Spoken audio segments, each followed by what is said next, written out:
I have boots on that I cannot run in. Okay, I'm going to kind of pull a tapestry and kind of take you to the dark side, take you back to the light side a little bit. This poem I wrote today, it's kind of inspired, I've been trying to work on it all week. It's kind of inspired by the first poem that Melissa May read earlier. It's called Liar. July 28th, 2009. Covered in the shroud of night, I prepared my body for exorcism. They tried to cut away the demons, hoping to reveal new, untainted flesh and bone. I was wrong to allow this. For all the years I spent drowning beneath my own waves, in the few months that have passed as the shores wash away, I am still broken. There is still a box full of demons let loose on my organs, and no amount of closed-fist compliments will do my heart justice. I keep waiting for the awkwardness to fall wayside, for the chest to squeeze tight enough so that the lungs will breathe me less toxic. She writes poems about bodies and suicides. Mine has been slowly creeping to newspaper clippings since the day I first opened my eyes to this place. I have always feared and felt the same things, always trapped inside this fleshly shell. Hell, I would so much rather be sleeping than eating, breathing instead of crying, and falling in dreams instead of waking up in this body. People tell me I should be happy with the way things have changed, the way my clothes hang on me like summer camping tents and road trips, though I'm still broken, still lonely, still haunted. Why must everything be about bodies? How many lips and lungs will it take for me to feel holy, whole, and beautiful? How many fingertips denying my scar tissue and limp folds of skin to tell me I'm no longer the monster that's been breathing within? I am still unworthy of the kind of knockdown, drag-out kind of love that leaves me restless, wanting. I should be happy when this all should be so easy. Easy. Yes, if waking up every day, still avoiding mirrors like the black plague, still unrecognizable to myself, yes, it's easy. So easy that my body feels like shrapnel and residue after the grenade went off in a crowd full of innocent people. How many more self-proclaimed lies do I have to tell to make everyone else feel comfortable with how I'm changing, when there is no place beneath my skin that is comfortable enough to sleep quietly? If I tell you I'm fine, you will believe me. If I tell you I feel amazing and fabulous, you will not doubt that it's true.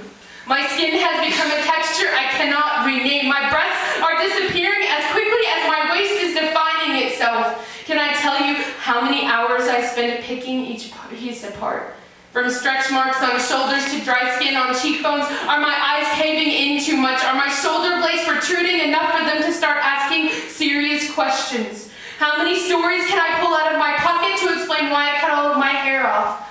I'm still screaming inside of this eulogy. No pretty words ever work their way out to prove I am not dreaming. There is no surgical revolution for removing a control freak. I cannot undo what has already been done, already become the worst kind of hypocrite, telling women I love to love themselves despite imperfections when I never have.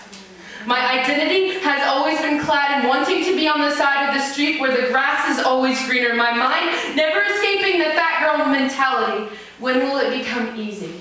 When will I start to smile at the woman in the mirror, the one I've done so well at avoiding? Tell her I love her, the only love story that truly matters. Thank you.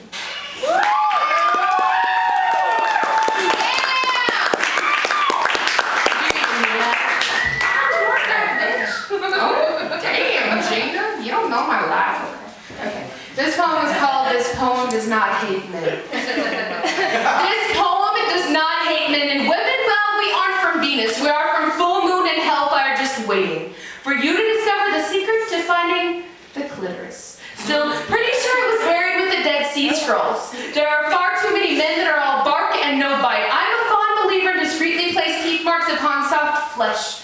Please be advised, doggy style is not considered freaky, kinky, or adding spice to an intimate encounter unless you throw on a spiked dog collar, a leash allowing me to drag you alongside me while I'm wearing red stiletto heels and a dominatrix outfit.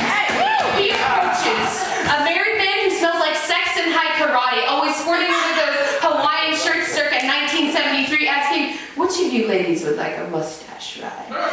We are tired of the cheesy pickup lines recycled for the masses. Try something inventive like, I want that gumball kind of love, so that I can sit on your lips and you can blow me for a while. Yeah! Women want touch.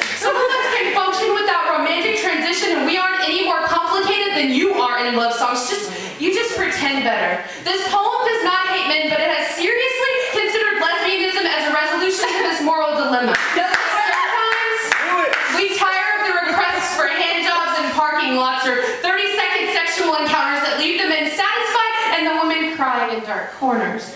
If you're ill-equipped to handle what a woman has to offer, maybe you should teach your fingers and lips to wrap around her curvature, spawning wild heat and convulsive rapture. Shake her senses loose from the heavens and find the rhythm that the universe has been trying to remind you of. If she leaves you, still longing and wanting, craving and kissing, then you know you've completed a job well done.